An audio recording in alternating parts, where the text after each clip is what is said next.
Bismillahirrahmanirrahim. Assalamualaikum warahmatullahi wabarakatuh. Innal hamdalillah nahmaduhu wa nasta'inuhu wa nastaghfiruhu wa natubu ilayh wa na'udzu billahi min shururi anfusina wa min sayyiati a'malina.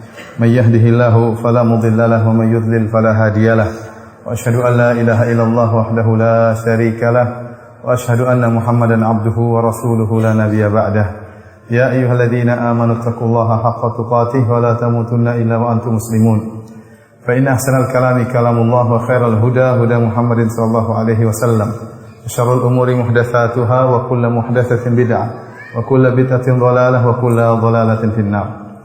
Para hadirin dan hadirat yang dirahmati oleh Allah Subhanahu wa taala, alhamdulillah puji dan syukur senantiasa kita panjatkan kepada Allah Subhanahu wa taala yang terus memberikan kita karunia yang tiada henti-hentinya, nikmat yang tiada terhingga. Yang kata Allah Subhanahu wa taala, "Wa in ta'uddu ni'matallahi la tuhsuha."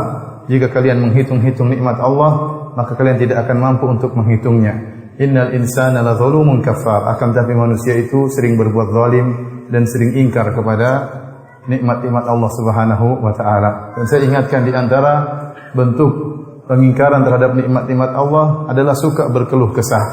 Kata Allah Subhanahu wa taala, "Innal insana bi rabbih lakanud." Dan sungguhnya manusia itu suka berkeluh kesah kepada Rabb-Nya. Al-Hasan Al-Basri mengatakan, "Yadhkuru al-masa'ib wa yansa ni'am." Dia senantiasa menyebut-nyebut musibah-musibah, kesusahan-kesusahan yang menimpanya, dan dia melupakan nikmat-nikmat yang Allah berikan kepada dia. Padahal nikmat yang Allah berikan kepada dia terlalu banyak, sementara yang dia ingat hanyalah musibah-musibah yang menimpanya. Oleh karenanya, kita mohon kepada Allah Subhanahu wa taala semoga kita termasuk hamba-hamba Allah yang pandai bersyukur kepada Allah Subhanahu wa taala. Salawat dan salam semoga senantiasa tercurahkan kepada junjungan kita Nabi Muhammad sallallahu alaihi wasallam dan juga kepada keluarganya serta seluruh sahabat beliau tanpa terkecuali. Topik kita yang akan kita bahas pada malam hari ini adalah tentang 10 kiat-kiat yang hendaknya dilakukan atau diperhatikan untuk meningkatkan keharmonisan rumah tangga. Jadi topik kita pada malam hari ini adalah pengajian 17 tahun ke atas ya. Cuma saya lihat banyak juga anak muda ya, tetapi tidak apa-apa lah. Berilmu sebelum dewasa. Tapi para hadirin dan hadirat yang dirahmati Allah Subhanahu wa taala, tidak diragukan bahwasanya ibadah tidak terbatas hanya pada salat, tidak terbatas hanya pada puasa, hanya pada bayar zakat, hanya bersedekah dan yang lainnya. Tapi bukan hanya cuma baca Quran. Bahkan di antara bentuk ibadah yang Allah anjurkan yaitu bermuamalah yang baik. Bermuamalah yang baik. Di antaranya bermuamalah dalam rumah tangga. Pernikahan merupakan ibadah yang sangat mulia. Oleh karenanya Allah Subhanahu wa taala menyebutkan di antara karunia yang Allah berikan kepada para rasul, yaitu Allah menjadikan mereka menikah. Walaqad arsalna rusulan min qablika wa ja'alna lahum azwajan wa dhurriyyah. Kata Allah Subhanahu wa taala, sungguh kami telah mengutus para rasul sebelum engkau wahai Muhammad, dan kami jadikan bagi mereka azwajan, istri-istri dan keturunan. Berarti di antara nikmat yang Allah sebut-sebut Allah berikan kepada para rasul, yaitu Allah menjadikan mereka berkeluarga. Ini menunjukkan bahwasanya keluarga adalah merupakan kenikmatan. Di antaranya firman Allah dalam Al-Qur'an, Allah mengatakan, "Wa min ayatihi an khalaqalakum min anfusikum azwajan litaskunu ilaiha wa ja'ala bainakum mawaddatan wa rahmah inna fi dzalika laayatin liqaumin yatafakkarun." Kata Allah buka ayat ini dengan mengatakan, "Wa min ayatihi", di antara tanda-tanda kekuasaan Allah. Sebagian ulama menafsirkan di antara tanda-tanda rububiyah Allah, di antara tanda-tanda uluhiyah Allah. Intinya di antara tanda-tanda kekuasaan Allah adalah Allah menjadikan bagi kalian istri-istri, litaskunu ilaiha, agar kalian condong dan tenang dan tentram bersama istri-istri kalian. Wa ja'ala bainakum mawaddatan wa rahmah, dan Allah menjadikan di antara pasangan suami istri mawaddah, yaitu cinta, wa rahmah, kasih sayang. Setelah itu Allah tutup lagi ayatnya dengan mengatakan, "Inna fi dzalika laayatin liqaumin yatafakkarun." Sungguh pada pernikahan adanya kasih sayang antara suami dan istri adalah termasuk tanda-tanda keagungan Allah Subhanahu wa taala bagi orang yang merenungkan, bagi orang yang mau berfikir. Karenanya di sini Allah ingatkan nikmatnya berkeluarga, kasih sayang ada antara suami dan istri itu di antara tanda-tanda kebesaran Allah Subhanahu wa taala. Oleh karenanya Allah menamakan akad nikah dalam Al-Quran dengan perjanjian yang berat. Kata Allah, wa akhadna minkum mitsaqan ghalidha. Dan istri-istri kalian telah mengambil dari kalian perjanjian yang berat. Akad nikah itu perjanjian yang berat, amanah yang akan kita diminta pertanggungjawaban oleh Allah Subhanahu wa taala.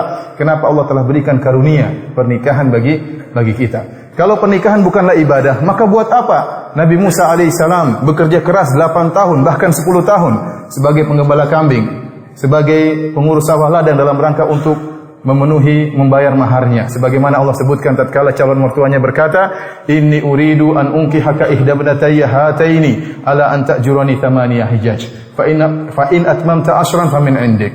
Kata calon mertuanya berkata, "Wahai Musa, aku ingin menikahkan engkau dengan salah satu dari 2 putriku. Dengan syarat kau bekerja bersamaku selama 8 tahun. Kalau kau bekerja 10 tahun maka terserah engkau."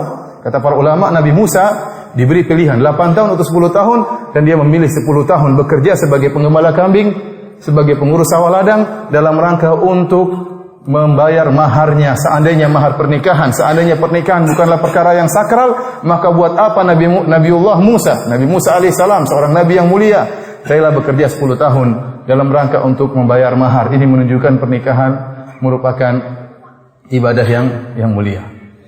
Karenanya jumhur ulama berpendapat, kalau seandainya ada 2 orang, si A dan si B, si A tidak mau menikah dalam rangka untuk beribadah kepada Allah. Karena dia tahu, kalau saya menikah, maka tentunya bacaan Quran saya berkurang.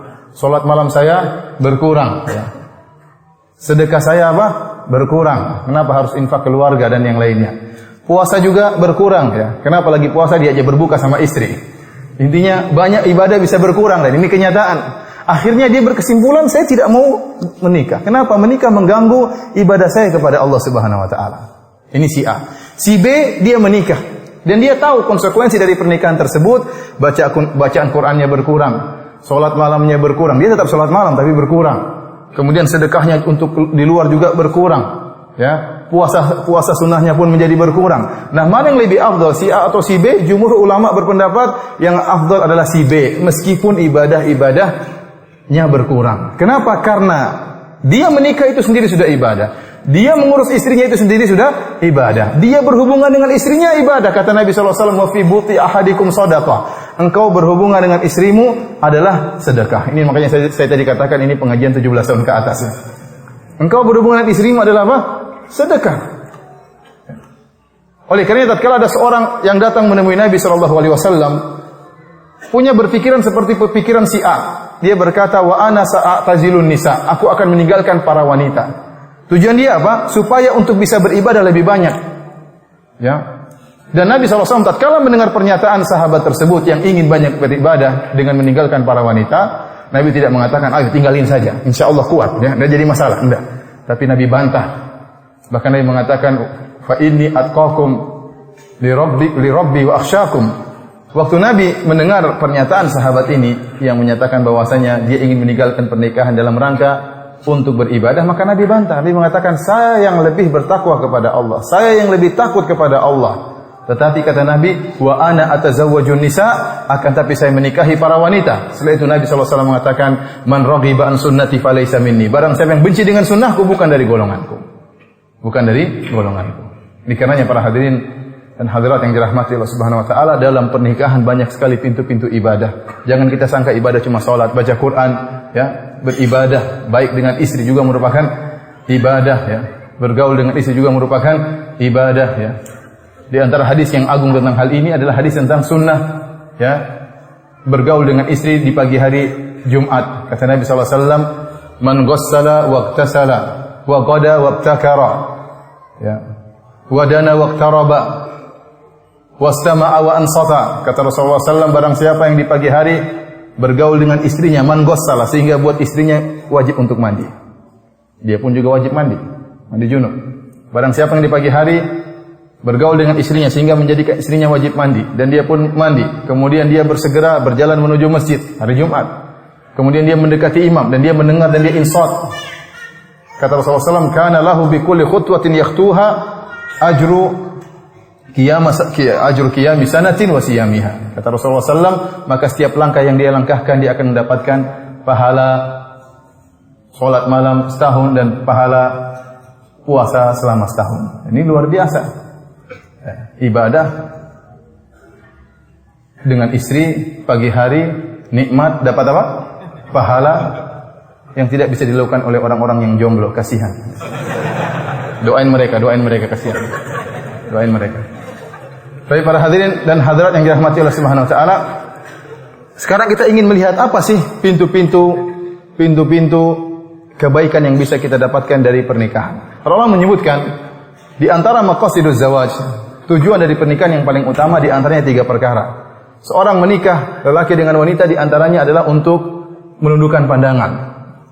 Dan di antaranya untuk mendapatkan anak yang salehah, dan di antaranya untuk menciptakan mawaddah dan rahmah. Ya. Dalilnya apa? Rasulullah SAW mengatakan, ya ma'syaral syabab man istata'a minkumul ba'a falyatazawwaj. Wahai para pemuda, barang siapa di antara kalian yang mampu untuk menikah, maka menikahlah. Fa innahu aghaddu lil basar wa ahsanu lil farj. Sungguhnya menikah itu lebih menundukkan pandangan dan lebih menjaga kemaluan. Ini di antara tujuan pernikahan adalah menundukkan pandangan dan menjaga kemaluan.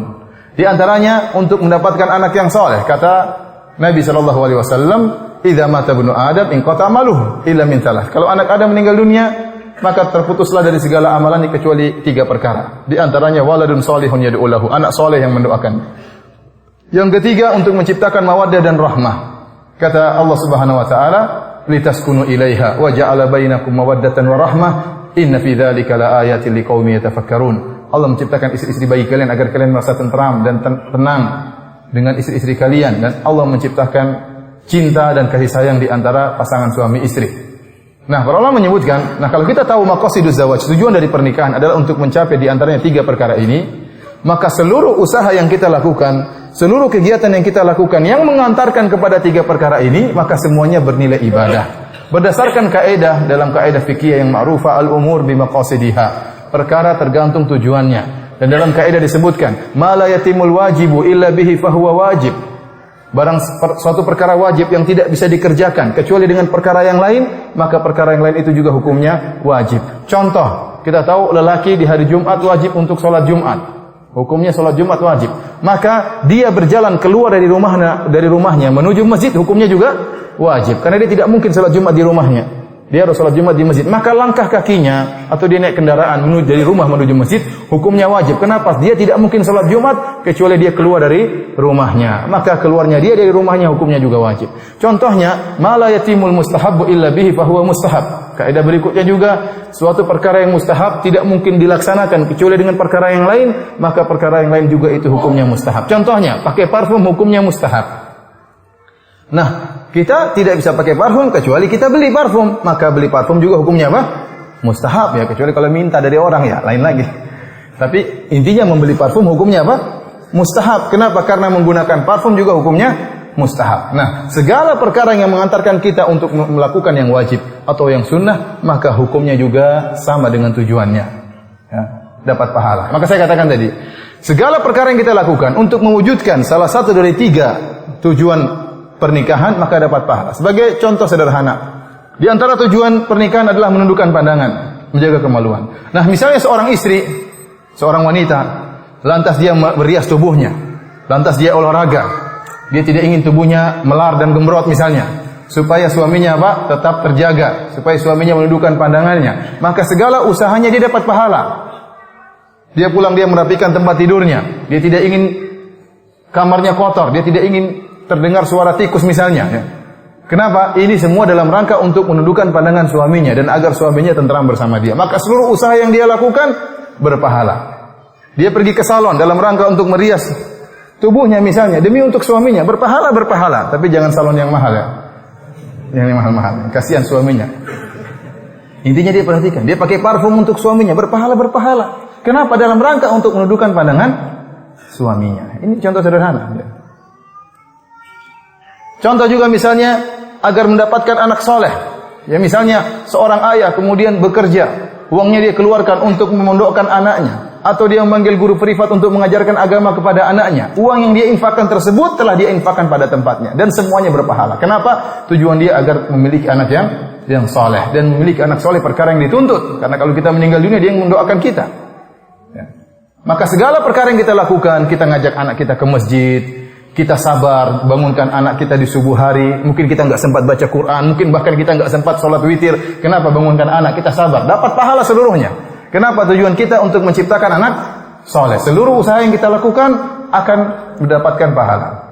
Kita kembali, yang terakhir adalah mengenai tujuan yang ketiga, menciptakan mawaddah dan rahmah. Ini yang kita akan bahas pada malam hari ini.